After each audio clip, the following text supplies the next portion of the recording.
Hi everyone and welcome to the 5 paisa IPO series. इस video में हम बात करने वाले हैं आइडिया फोर्स टेक्नोलॉजी के आईपीओ के बारे में। आइडिया फोर्स टेक्नोलॉजी एक अनमैन्ड एयरक्राफ्ट सिस्टम्स यानी ड्रोन्स बनाने वाली कंपनी है। इस वीडियो के थ्रू हम आपको बताएंगे कंपनी की strengths, weaknesses, overview and of course IPO synopsis के बारे में। तो अगर आपको इस आईपीओ से रिलेटेड सारी जानकारी चाहिए तो प्लीज वीडियो को एंड तक देखना ना भूलें।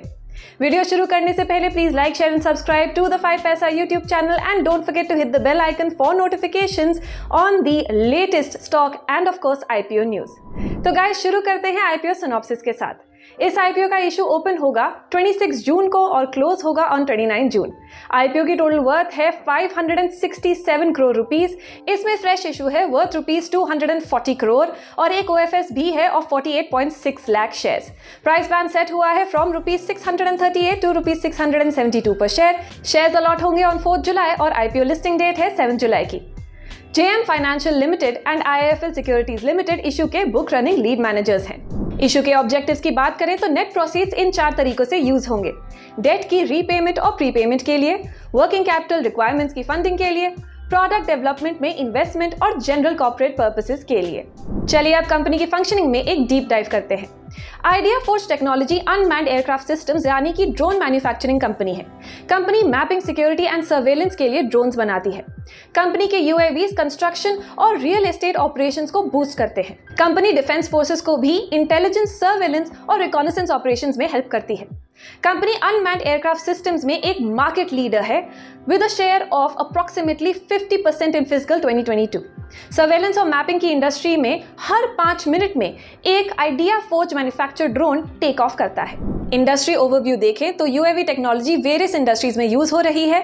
अकॉर्डिंग टू एस्टिमेट्स इसकी ग्लोबल मार्केट CY27 में $51.4 बिलियन तक पहुंच जाएगी। ड्रोन्स की यूसेज फिलहाल मिलिट्री, एरोस्पेस, इमरजेंसी सर्विसेज जैसे एरियाज में है। एंटरप्राइज सेक्टर में ड्रोन्स की usage 41% of the total market in CY27 तक पहुंच सकती है। The logistics drone market is expected to have the largest share of the overall drone market in CY30, followed by enterprise and defense. बात करते हैं financials के बारे में। The consolidated revenue from operations were reported at rupees 1,594.39 million in FY22 from rupees 347.18 million in FY21 and rupees 139.99 million in FY20, seeing the growth of 359.24% in 1 year and 1,038.93% in the last 2 years. Consolidated EBITDA for FY22 was at rupees 751.31 million from negative EBITDA of rupees 92.51 million in FY21 and of negative rupees 101.91 million in FY20, up by 912.14% in 1 year and 837.23% in the last 2 years. Consolidated expenses for FY22 were rupees 1,112.71 million from rupees 508.39 million in FY21 and rupees 297.61 million in FY20, up by 118.87% in 1 year and 273.88% in the last 2 years. Consolidated PAT for FY22 was at rupees 440.06 million from net loss of rupees 146.26 million in FY21 and of rupees 134.46 million in FY20, up by 400.88% in 1 year and 427.28% in the last 2 years.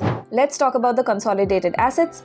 Consolidated total assets for FY22 was at rupees 2,223.31 million from rupees 1,237.41 million in FY21 and rupees 797.91 million in FY20, up by 79.67% in 1 year and 178.64% in the last 2 years. Total borrowings for FY22 were of rupees 56.76 million from rupees 505.74 million in FY21 and rupees 53.02 million in FY20, seeing a drop by 88.78% in 1 year and up by 7.05% in the last 2 years. इस section में हम company की strengths और weaknesses के बारे में बात करेंगे। सबसे पहले शुरू करते हैं स्ट्रेंथ्स के साथ।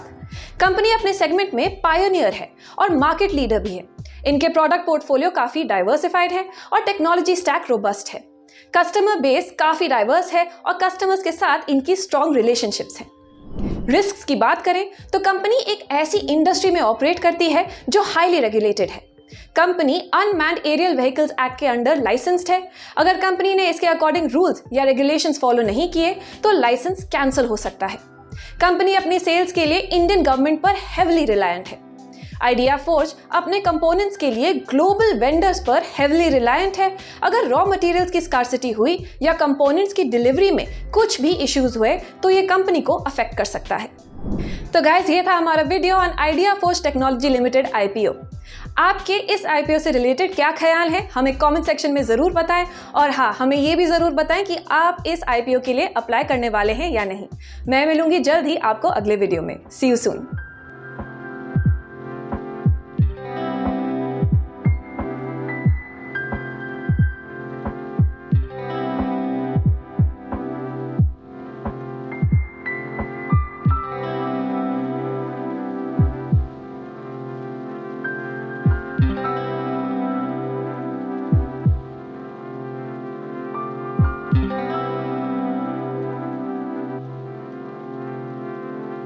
Thank you.